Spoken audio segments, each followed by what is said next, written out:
हाय everyone. आज हम cash flow statement करेंगे। कैश फ्लो स्टेटमेंट आपकी book analysis of financial statement by T S. Grewal का चैप्टर नंबर 5 है। कैश फ्लो स्टेटमेंट पूरा 8 मार्क्स का चैप्टर है, जिसमें से आपके 3 क्वेश्चंस आते हैं बोर्ड एग्ज़ाम में। एक क्वेश्चन जो 6 मार्क का आता है वो आपका फुल फ्लेज क्वेश्चन होता है, पूरा कैश फ्लो स्टेटमेंट बनाने के लिए आएगा। और बाकी जो 2 क्वेश्चंस आते हैं वो 1 मार्क ईच होते हैं। और इसके लिए पहले कैश फ्लो स्टेटमेंट होता क्या है वो पढ़ लेते हैं। तो कैश फ्लो स्टेटमेंट एक ऐसी स्टेटमेंट है जो हमें दिखाती है कि कैश का कितना इनफ्लो हुआ और कितना आउटफ्लो हुआ एक पर्टिकुलर पीरियड के अंदर, हर एक एक्टिविटी के रिगार्ड में, चाहे वो ऑपरेटिंग एक्टिविटी हो, चाहे वो इन्वेस्टिंग हो या वो फाइनेंसिंग एक्टिविटी हो। So cash flow statement is a statement that shows the flow, increase और decrease in cash and cash equivalent during a particular period under each activity, operating, investing and financing separately. So let's move on to objectives of cash flow. So main objective जो cash flow statement का होता है वो होता है knowledge of inflows and outflow of cash.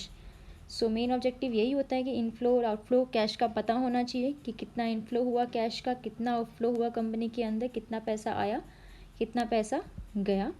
और जब हमें पता लग जाएगा कितना पैसा आ रहा है, कितना पैसा जा रहा है, सो हम इजीली प्लान भी कर सकते हैं चीज़ों को और कंट्रोल भी कर सकते हैं। ठीक है, अगर हमें एक बार मालूम चल जाए कितना कैश इनफ्लो हो रहा है, कितना आउटफ्लो हो रहा है, तो हम कैश को प्लान भी कर सकते हैं और कंट्रोल भी कर सकते हैं, ताकि एक टाइम पीरियड पे ना तो शॉर्टेज हो कैश की और ना ही एक्सेस में कैश हमारे पास पड़ा हो। वो चीज़ करने के लिए हमें फाइंड आउट करना पड़ता है। अच्छा, moving on to operating activities. So अगर हम ऑपरेटिंग एक्टिविटीज़ की बात करें तो ये वो एक्टिविटीज़ होती हैं जो मेन काम होता है कंपनी का, जिस काम में कंपनी मेनली डील कर रही होती है। अगर हम बात करें किसी नॉन फाइनेंशियल फर्म की, तो नॉन फाइनेंशियल फर्म के लिए गुड्स का लेन देन जो होता है वो उसकी प्राइमरी एक्टिविटी है। वहीं अगर फाइनेंशियल फर्म की बात की जाए तो उनका जो रोज़मर्रा का काम होगा वो purchase and sale of securities होगा और बिल्कुल नॉन फाइनेंशियल फर्म से अलग होगा। तो एक नॉन फाइनेंशियल फर्म की ऑपरेटिंग एक्टिविटीज़ और एक फाइनेंशियल फर्म की ऑपरेटिंग एक्टिविटीज़ दोनों की डिफरेंट होंगी। ठीक है, इन्वेस्टिंग की बात करते हैं तो इन्वेस्टिंग एक्टिविटीज़ वो एक्टिविटीज़ होती हैं जो हमें बताती हैं कितना एसेट्स हमने परचेज़ करे हैं, यानी कितना एसेट्स परचेज़ कर रहा है जिसकी वजह से पैसा बाहर गया है कंपनी के, और कितना एसेट्स हमने सेल किया है जिसकी वजह से पैसा कंपनी में आया है। सो इन्वेस्टिंग एक्टिविटीज़ बेसिकली 2 चीज़ों में डील करती है, एक तो फिक्स एसेट्स का लेन देन और नॉन करेंट इन्वेस्टमेंट्स का लेन देन।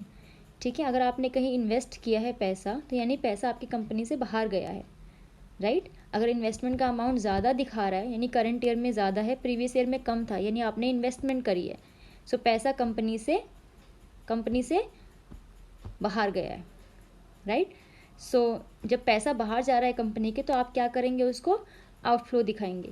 सो ऐसे ही करंट नॉन करंट एसेट्स की बात करते हैं। आपकी मशीनरी का अमाउंट प्रीवियस ईयर में 40,000 था और करंट ईयर में आपका 60,000 है, यानी 20,000 का आपने आउटफ्लो किया है, क्योंकि मशीनरी इंक्रीज़ हुई है आपकी कंपनी के अंदर, विच मीन्स कि आपने कहीं ना कहीं से मशीनरी खरीदी है और पेमेंट करके खरीदी है, पैसा दे के खरीदी है। अगर वो कैश में है तो मतलब कैश का आउटफ्लो हुआ है, राइट। सो ऐसे ही तीसरी एक्टिविटी जो हमारी है वो है फाइनेंसिंग एक्टिविटी।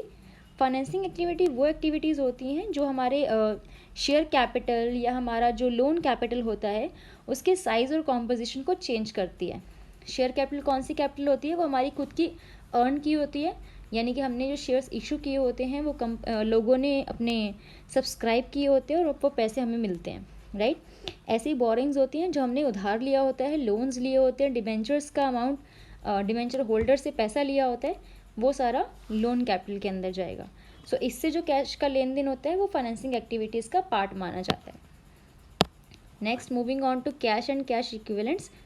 तो कैश इक्विवेलेंट्स वो होते हैं जो कि बहुत short term highly liquidated investments होती हैं, जिनका जो मैच्योरिटी पीरियड होता है वो 90 दिन या 3 महीने का होता है। यानी वो शॉर्ट टर्म इन्वेस्टमेंट्स जो होती हैं वो अपनी जिस दिन हमने उसे ख़रीदा है उस दिन से लेकर 90 पीरियड तक का क्वालिफाइड पीरियड होता है उनका, यानी वो शॉर्ट टर्म के लिए होती हैं। सो ये सारी जितनी भी यहाँ मेंशन है, ट्रेजरी बिल हो गया, कमर्शियल बिल हो गया, मार्केटेबल सिक्योरिटीज़ हो गई, करंट इन्वेस्टमेंट्स हो गई, तो ये सारी की सारी जो चीज़ें हैं ये शॉर्ट टर्म हाईली लिक्विडेड इन्वेस्टमेंट्स हैं जो कि हमेशा it is readily convertible into cash, मतलब इतना ज़्यादा टाइम लगता नहीं है कैश में कन्वर्ट करने के लिए। तो मैक्सिमम टाइम अगर 3 महीने का है तो ये 2 महीने, 1 महीने या 3 महीने के अंदर भी आप रियलाइज़ करा सकते हो, राइट।